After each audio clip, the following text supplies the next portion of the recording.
มาแล้วครับผมนี่กลางมุ้งหน้าบ้าน นี่กระทวาน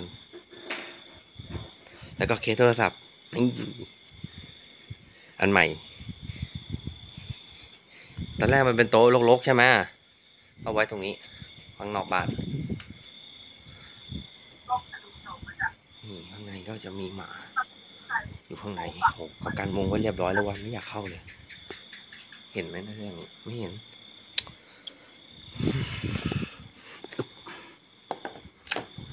นี่ไอ้จิ๋วอยู่นี่กรงนี้มี3 ตัวเฮ้ยอย่าเหยียบจิ๋วดิไปให้มันนอนนี่บนเอานี่มาลองกรงมาแล้วนะปลากระป๋องโรซ่า